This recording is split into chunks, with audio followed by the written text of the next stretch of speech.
Bagaimana 1 gram emas sebulan boleh menjamin masa depan pendidikan anak-anak?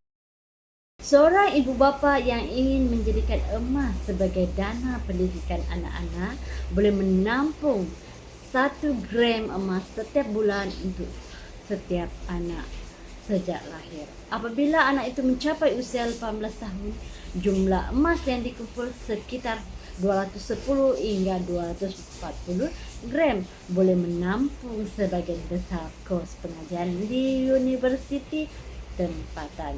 Walaupun ekonomi dan nilai ringgit berubah, dengan menabung secara konsisten dan memahami pasaran emas, ibu bapa dapat memastikan kestabilan kewangan pendidikan anak-anak di masa depan. Berminat untuk berdaftar simpanan emas? Isi beg biru dan follow untuk dapatkan ilmu. Boleh tekan pin di bio saya.